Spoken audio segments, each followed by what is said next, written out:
On today's episode of Homeworthy, we're bringing you inside designer Vincent Wolf's New York City loft. After leaving Cuba when he was young, Vincent discovered his true passion for design after settling in New York. Balanced by globally sourced furnishings and an earthy color palette, he has transformed his home of nearly 40 years into a modern and timeless space. Enjoy! You're watching Homeworthy, where we believe every home has a story. Like and subscribe for more. Welcome, Homeworthy. Why don't you come in to my New York City loft and let me show you around.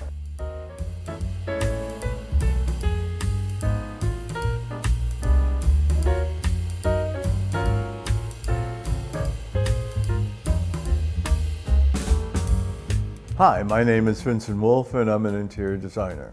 So a lot of people ask me how I got into interior design, and it was just, I had tried so many different careers and none of them really worked out. I'm dyslexic, so I had to fit into the right situation, and that worked out very well. It was close to 50 years ago that I started, and it was, it's just like duck to water.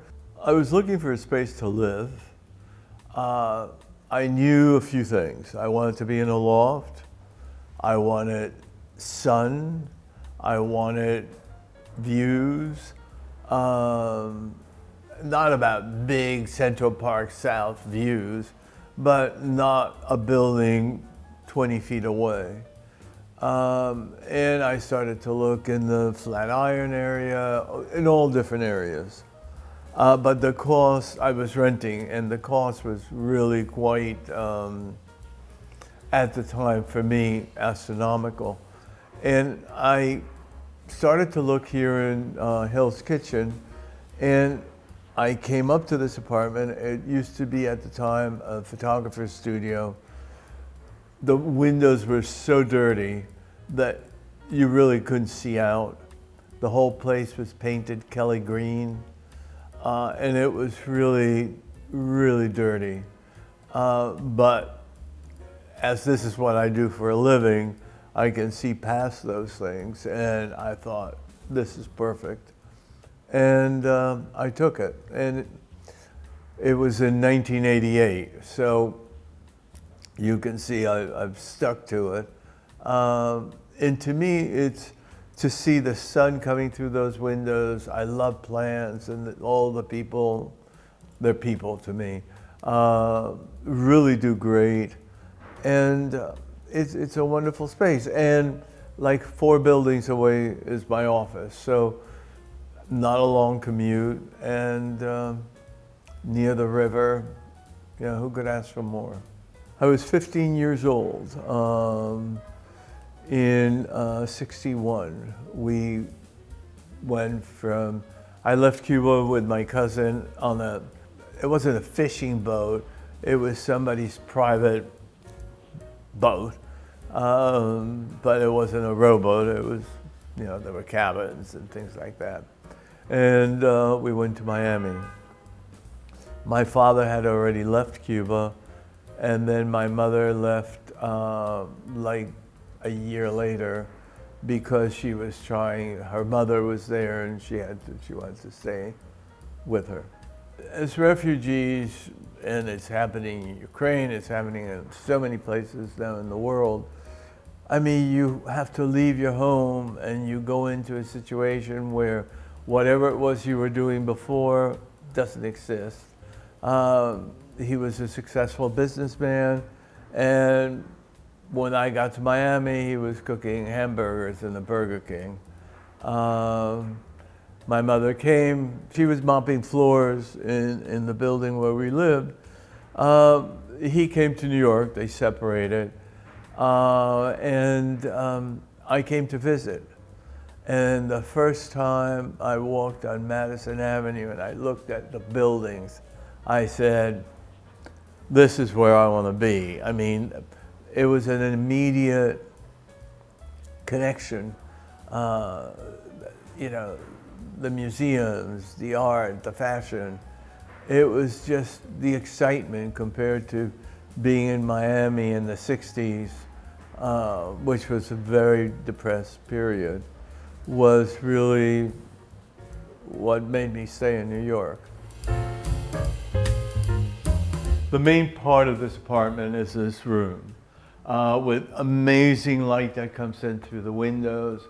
But the important thing for me in this room is the photography. I've been collecting for the last, I would say, 40, 45 years. And some of them are photographs that I've had for a long time, some like the Moncasi over here, or Bernice Abbott, are images that I have had for a long time and are very important to me.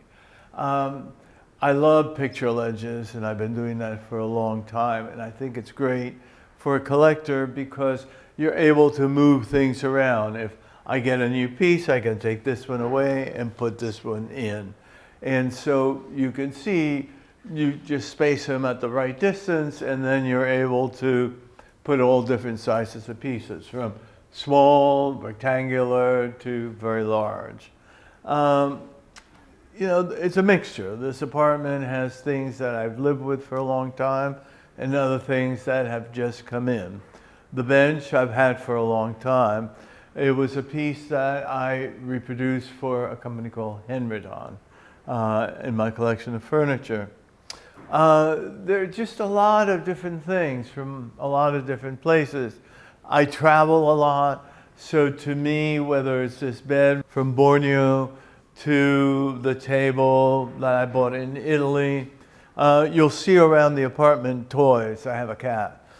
He will come out pretty soon.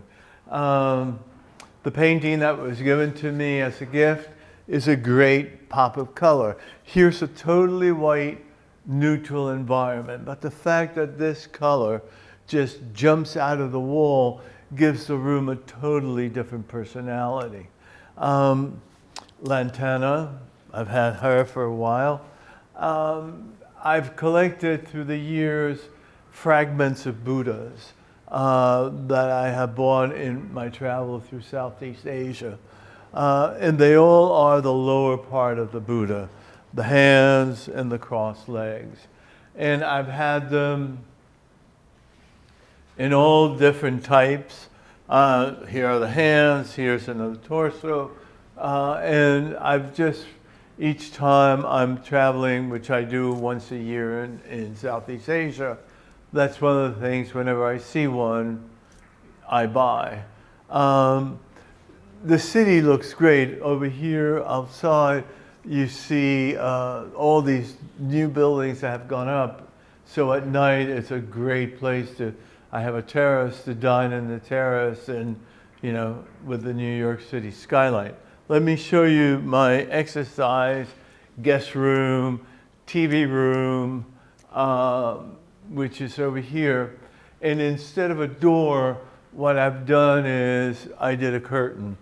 So the curtain goes across, and when I have guests, that's what I do, close it, and they have privacy. If not, it just stays open. Statue is from the 1930s, and I bought it at auction in Paris. I have a few nudes throughout the apartment. I love the fact of the scale of it, and I love sculpture from that period. The female torsos that were done have such movement to them and really beautiful grace. In this room, here's another nude. The pills are from Damien Hirsch, and it was a series that he did, oh my God, like around 15, 18 years ago.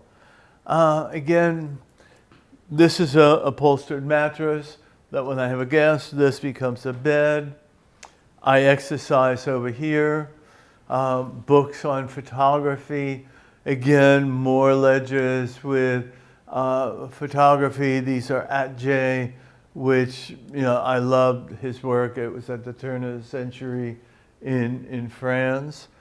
I'm a trustee for God's Love We Deliver. And every year, God's Love has a special event. And whoever contributes gets a big diamond. So you can see I've been contributing for a few years. It's a great institution. They feed close to 2 million meals a year.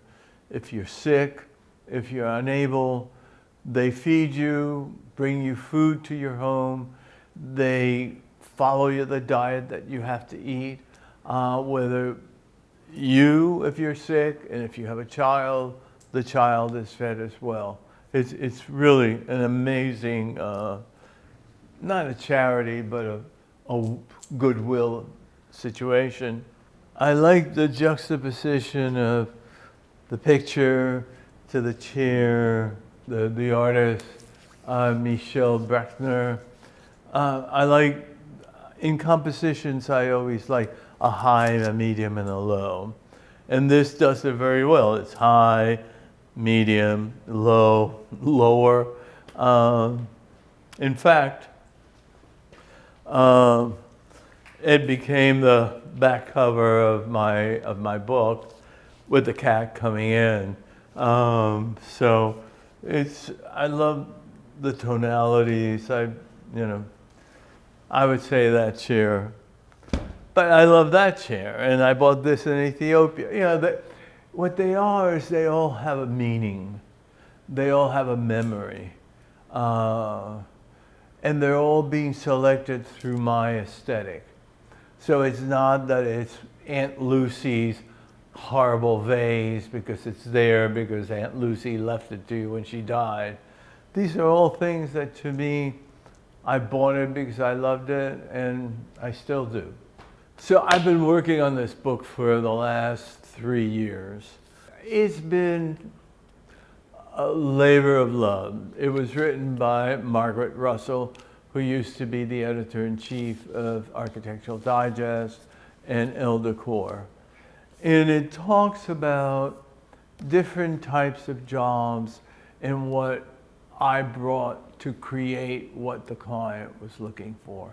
And there are lessons learned in each job. So there are things, a section in each story about what I learned, whether how to run a wood floor, how to deal with particular colors, which I think is very instructive to the readers. As well, it talks about how I began and the history of my work from when I first started doing interior design. I have no formal education in design, or really, I never graduated high school. So all of my life is very instinctual. I design as what comes out. I always joke that there are two people inside. There's a Cuban refugee that can't believe that I am where I am, and then there's a designer that's very much in control of the situation. I think that my background, affects how I deal with light, about plants, because I grew up in the Caribbean, so it was very green. And the sense of irrelevance, that really has helped me as it pertains to mixing things and a lack of formality. And as I said, a sense of humor. I mean, not a chuckle, but just sort of, you look at things and there's something quirky about it. People ask me, wow, not how did you end up being a designer, but with no formal education and no training. But I think living in New York, it's a city that if you have talent, if you have something to bring to the table, you succeed. And I think that was really the gift that I got from a higher power, is to have come to New York, because it allowed me to be who I am, not pretend to be anything but who I am, and not be homeless because being dyslexic, I can't spell, I have no memory. I have a lot of shortcomings that in the business world would not have helped me very much. So I was lucky. Again, I said, being in the right place at the right time. I think if a higher power puts that in your way is the biggest gift you can get. As I said, I moved in here in '88. A few years later, I bought this apartment, which is this main room, that room that we were just at, and then the kitchen. A few years later, the apartment next door became available. So I bought that and put it together. This present apartment came to this wall over here, and from there on is the second apartment. As you can see, there are no window treatments. I don't want to stop any light from coming in. And only 4 years ago, these buildings went in across the street. So I had full privacy and I got accustomed to no window treatments. This is the library. It's a library, it's a dining room, it's where I keep the plants. It's a gallery. As you can see, every photograph in here has to do with hands. Among the collections that I have are these shells which are used in Buddhist ceremonies during the process of reading the scriptures. It's a horn, this is what it is, you blow in here, a horn, a dagger, and a bell. And those are, as you're reading, different things happen. So I've been collecting these for many years. The dining table is by Jansan, and it was done in the 60s. It opens up and it gets 2 leaves. So you're able to sit a lot of people. The first time I saw this table, I was in Paris in the early 70s. And I was in somebody's apartment and they had the table and I thought, wow, isn't that an amazing table? So when I was able to buy one, I did. People say, my God, so many chairs. And a lot of them have come through different reasons. You know, a set of 4 chairs had to be bought only to use 3 in a job, and I bought the 4th one. Chairs that I bought in my travels. Chairs that I've designed like this one. So you can see here all the books. And when I bought the second apartment, this used to be a bedroom, that was the living room, and on the other side of this wall was the kitchen and bathroom. But there were no windows. So as you see here, there's glass, which I'll show you from the other side. I did frosted glass across the whole wall, so natural light enters the bathroom. So like this, when you're in there, you have the sense that there is a window. The photograph over here is by Richard Avedon, and it's Stravinsky, the composer. And what's amazing is how within the triptych, how he looks just sort of not present, and as it proceeds, he comes alive. You know, I've always loved his music, and so when Dick did the show, I bought this photograph. When you collect, you're a caretaker. You're going to hold on to these things for a period of time, and then they pass on to somebody else. I mean, whatever is here is because I love it, because if not, why have it? So I don't know. I can tell you my favorite plants, my favorite photographs, my favorite chair, but I love them all. And it's interesting, maybe it's because of the light, of the openness, but I look at almost every object in this place every day. You know, as I'm walking through here, I look at the photographs. In the living room, I do the same thing. When I'm exercising, I look at the objects. I think to have things in your home that don't mean anything whether you believe it after looking at the space, I'm a minimalist thinker. I like modern environments, even if almost everything in here is old, but the space is still contemporary. If it doesn't mean anything, why have it? Less is more. The majority of the work that I do for clients is alterations, demolition, renovating spaces. When I moved in here, what appealed to me, besides the sun and the view, was the industrial quality to it. So I didn't want to touch that. I felt that I think lofts should be approached with what they are and not trying to make them anything more than what they are.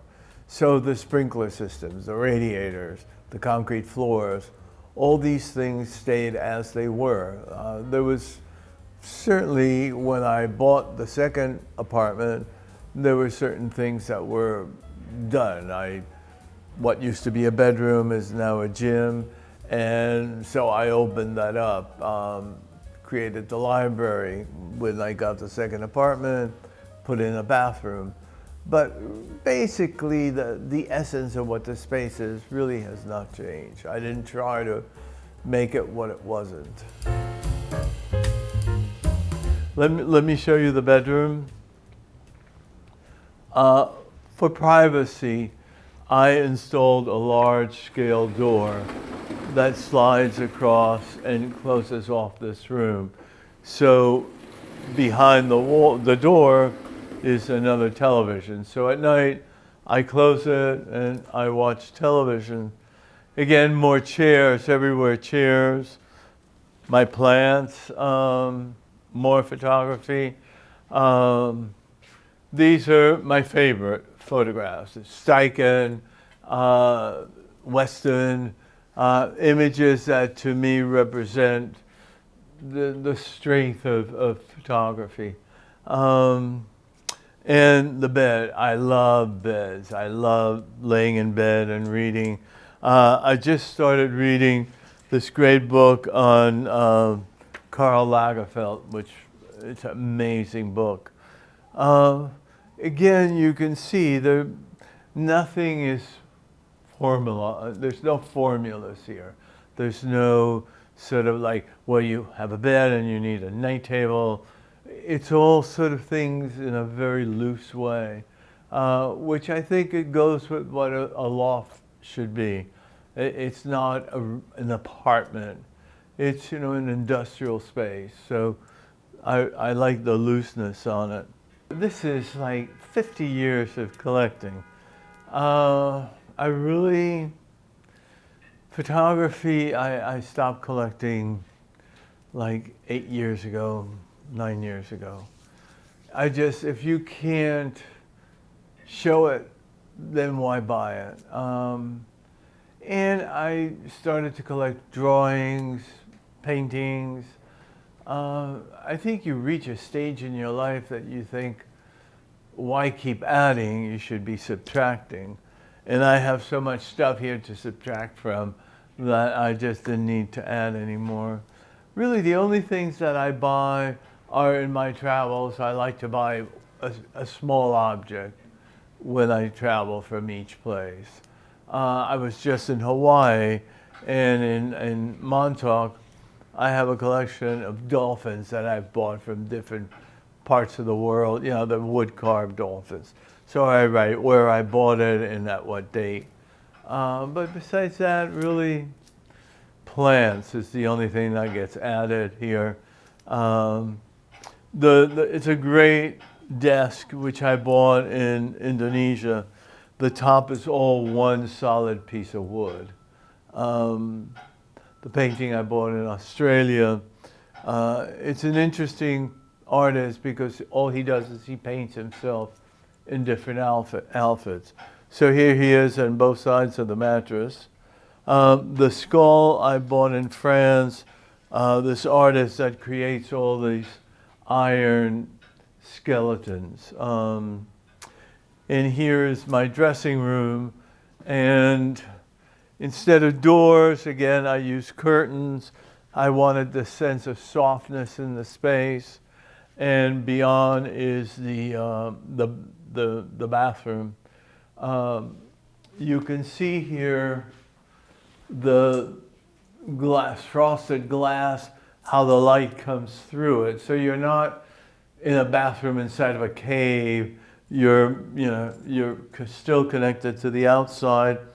I used an old table from Java in Indonesia, and I mounted a sink on it, which again, it follows through on the thinking of the space, which is yin and yang, different objects, different ideas put together.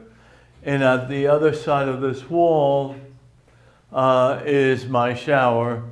And in the niche, I have a jolly, which is what in India is called a window.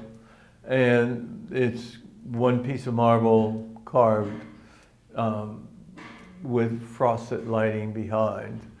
And now you've walked through my whole apartment. People ask me what was the theory behind what this apartment has become. And the reality is, which is, when you're working for a client, you have to come up with a concept. It has to be very clear. It has to be very precise. In this space, there are two things that really ran the show: the plans and the photography. The rest are all things that come in and go out. Certain pieces I've had for a long time, but other ones just sort of keep evolving. I travel a great deal, so there are things in here from the bed, which came from Borneo, to a chair from Paris, or something from Africa, or from Ethiopia. They all come in. They're pieces that I find, I love. They come in, live with them for a while, and then they go on to a different home. So it's all how to, because I speak the language of mixing. Certainly for myself, I know how to juxtaposition things. So it doesn't have to follow a theory. It's what looks right with each other. We live such a race life in New York. The house I have at the beach is on the ocean. And to this day, and I've had that house since '84, I look at it and I can't still believe that all the gifts that I've gotten by just being decently good at what I do. And I think only in this country. I mean, if you were in Europe, it's what's your background, who do you know? South America or, Southeast Asia, where were you in society? In New York, if you have some talent, personality, looks, the door opens. And only if you destroy it or mess it up, you have a high chance of succeeding. As I said, I've been here since 1988. So would I consider this my home? Not really. This is where I take care of the plants, go to sleep, get up, go to work, exercise. My home is the house I have in Montauk. And it's my home because the garden is outside. It's my private space. This is very much a public space. Here you are in my home right now, and there are people that come here through business, charities, guests. So it's where I live, but I wouldn't call it my home. I would call it where I live. Thanks for watching. For more Homeworthy content, be sure to like and subscribe.